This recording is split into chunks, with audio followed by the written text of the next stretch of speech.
United States Senate, a man who cares deeply about the urban communities of this country. Join us in launching this effort, along with our engagement director, Wade Bradley.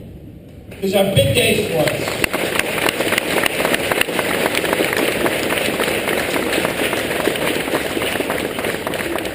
Senator Rand Paul is a conservative voice in a Senate full of people who just fall in line with Harry Reid and the Nancy Pelosi's. And he says he will not fall in line. He will not just do what's expected. He's going to speak up for all communities.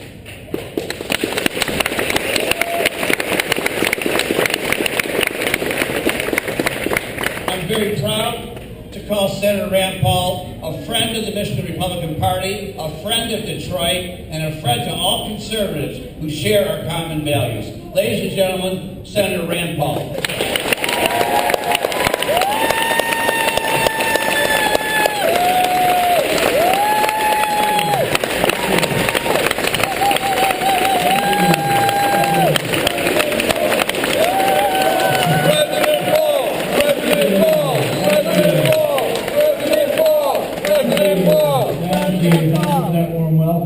I'd like to introduce a couple of office holders. I see Congressman Kerry Bentivolio over here. We met the chairman of the party, Bobby Shostak, and also former Ambassador Ron Weiser is here today. Thank you.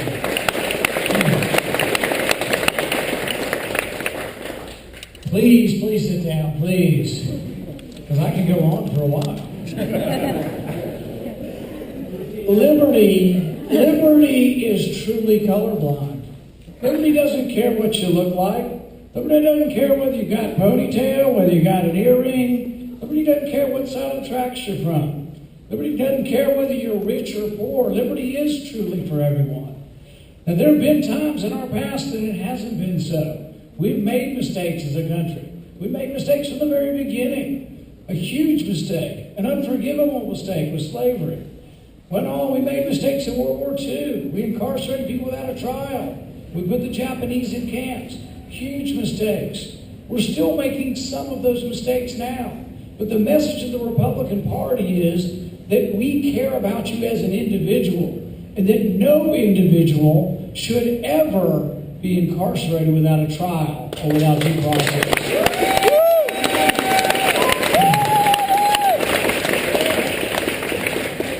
Now people say, oh, this is America. That never happens. Everybody gets a trial, right? We passed a law 2 years ago that says that an American citizen can be detained forever without a trial. We passed a law that says that you as an American citizen could be sent to Guantanamo Bay without a trial. Now, why is a trial important? People say, well, these are just bad people. I had this debate with another Republican senator on the floor, and he said, well, yes, if they're dangerous. And I said, well, sort of begs the question, who gets to decide who's dangerous and who's not?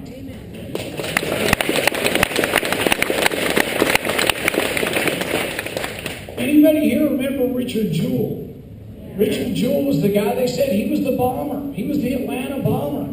He was convicted by the news media, and they said, off with his head. If he'd have been a black man in 1910 in the South, what do you think would have happened to him? So I think whether you're a minority because of the color of your skin or you're a minority because of the shade of your ideology, you should damn well want a lawyer when you're accused of a crime. People say, well, that's gone. We don't do that anymore. We don't put people in jail because of the color of the skin. The hell we don't. 2 out of 3 people in jail are black or brown, even though if you look at drug use, it's even between whites and blacks and brown. Drug use is equal. Why is everybody in prison black or brown? Because they don't have as much money and they don't have as good of an attorney. They don't go to the rich side of Detroit to find people smoking marijuana, but they come to the poor side of Detroit. So the thing is criminal justice is not colorblind. I don't think it's intentionally set up to lock up people that are African Americans or Latinos. But the result is that. The result is that we have had a disproportionate incarceration of people of color. I'm not the only one that said this. This is something that has to change, and it needs to be part of the Republican message.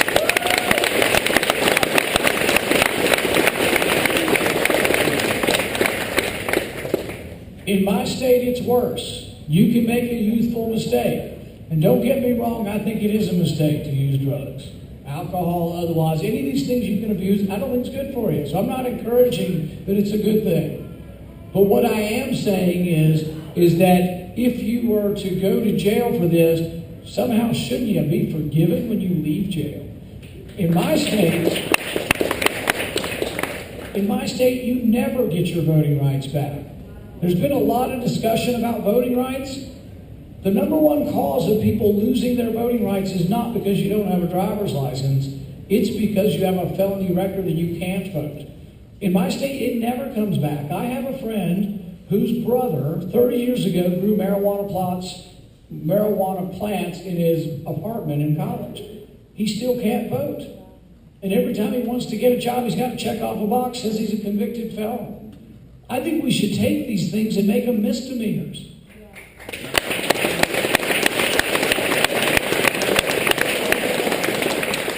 It's still not saying it's right, but what it would be doing is it would get rid of the incarceration, hopefully. It would get rid of the stigma. It would get rid of the problem with voting, and ultimately the problem with employment.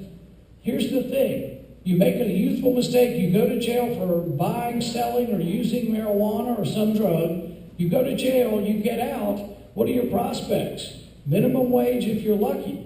Now, what if you happen to have a couple of kids? Like a lot of people have, a couple of kids that have to pay child support because they're divorced. What if you're in jail and you have $3,000 you owe after being in jail for 5 years? What do you think the odds of ever getting $3,000 are? After 5 years in prison, you're going to pay $9 an hour when you get out of jail. You're never going to pay it back. In my state, what happens? Every state's not the same, but in my state, you go back to prison. So you grow up in poverty, you get involved with drugs, you go to prison, your child support builds up, and then you're back in prison because you can't pay your child support. What I'm saying is you haven't heard many Republicans talking about this. I think if Republicans were to talk about criminal justice, making it equal and the same, having equal protection under the law for everyone, I think we can listen.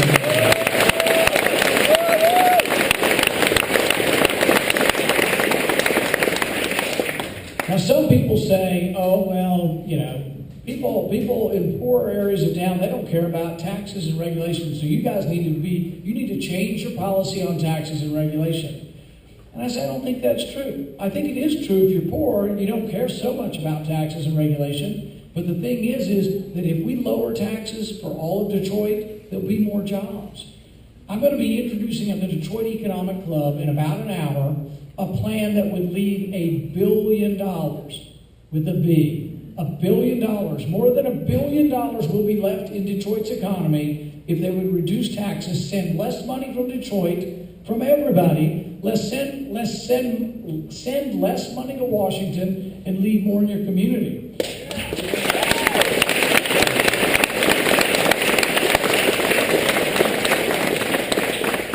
We just came from the Republican office that we're opening over in the northwest section of town. And guy next door has a restaurant. He comes over, he's a young African-American man, and he comes over and he says, what about tax breaks for small businesses? That's how we fix this. You're not going to fix this by going to Houston and saying, Houston, bail out Detroit. Why? It's not just the money and the fact that Houston may not be too happy about sending you the money. It's that if you send Houston's money to me and then I send it to Detroit, who am I going to give it to? Politicians in general give it to their friends. So give me a big, now this is rhetorical, I'm not saying this literally, give me a big contribution and then you get some money. That's what happens in politics. It's cronyism. It doesn't go to the guy who really is the best, the man or woman who can start a business. It goes to a politician who then says, well, John Smith would make a good restaurant owner. I'll give him $50,000, $100,000 to start a business. Well, 9 out of 10 businesses fail. So if government makes the choices, they end up giving it to the wrong people 9 out of 10 times. How do you give it to the right person? Everybody should vote. You want to have the best and greatest and most inclusive democracy in the world? It's capitalism.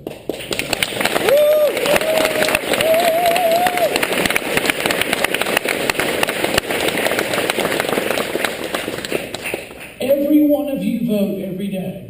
You vote every day on who's going to succeed. You either go to Walmart, you go to Minute Mart, you go to a convenience store, you go to Kmart, or you go to Kroger.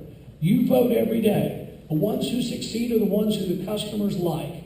So the customer is king. So what I'm asking and what I'm promoting is something called economic freedom zones, where we give money back to those who are working and those who have businesses. I won't choose the businesses, just every business. It's every individual. Everyone who's working would have more of their money left over. $1.3 billion.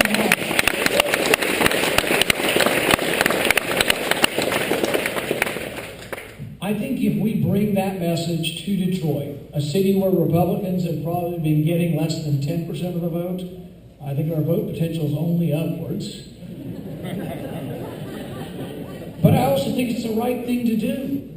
I do it, I'm a partisan. I want votes. I've come to Detroit asking for more votes for Republicans. Yes, I'm honest about that. But I also want something that I think will work for Detroit. If we just tax some other state and send you a big bunch of money, it'll be squandered and lost or stolen. You need to give it to the people who will work and will create a job, like the guy I met next to the Republican office over there. He's got a small business.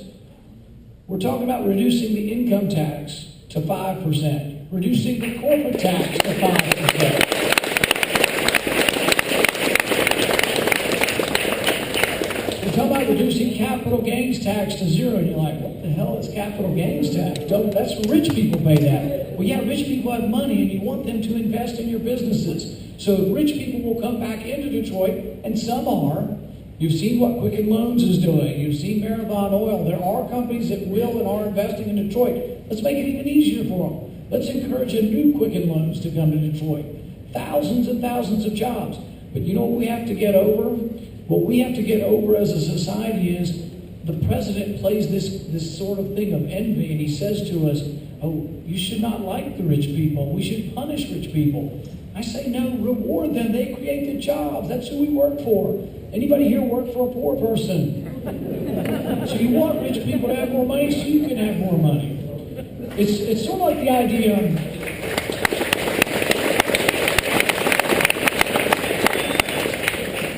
think of it this way. I've got 3 cars and they're all over 10 years old, okay? I work for the government now. But I don't envy one of my neighbors who buys a Mercedes, because maybe my son works for the Mercedes dealer. Maybe I can't afford, I don't have a Mercedes. Maybe you can't have a Mercedes. But don't be against the rich guy who has a Mercedes, because he may buy from your son or daughter who sells the Mercedes. We're all interconnected. We have to figure we're all in this together. It's not me against you, or you against the rich people, or us, the middle class, against the poor people. It's everybody all in the same boat, trying to float the same boat.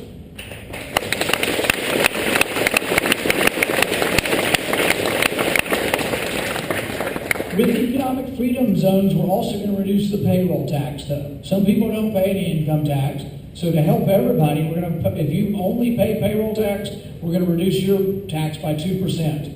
And your employer's payroll tax by 2%. That'll help everybody in Detroit. We're going to reduce the red tape. You know that Detroit spends $20 million a year on stormwater drainage. And you're like, well, don't we need to do that? Well, we didn't do it before 10 years ago. We always had drains where the water drained off, but the government's now mandated that you have to come in and spend all of this extra money on stormwater drainage.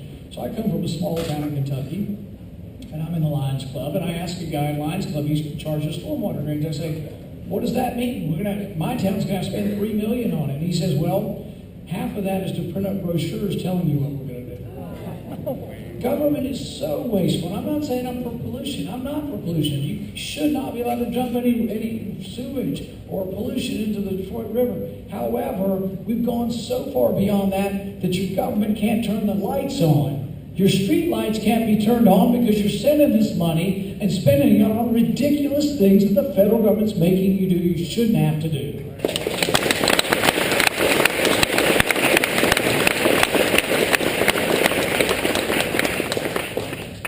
So our message, my part of that message for the Republican Party is economic empowerment. Let's get jobs again. Let's do it by reducing taxes, not by a government stimulus, but by a private stimulus where we leave more of your money in your own hands.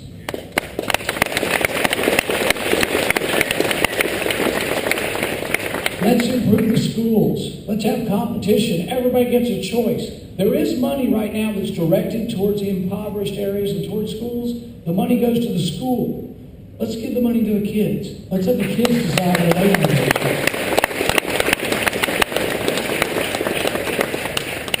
I think if you take this entire message, economic empowerment, improving education, and criminal justice, and we make that part of the Republican message, we don't have to change what we're for. We still are the party of low taxes. We're the party of less regulation. We're the party of the Constitution. But we're the party of the individual that protects every individual regardless of wealth, regardless of caste, regardless of the color of your skin. We are that party.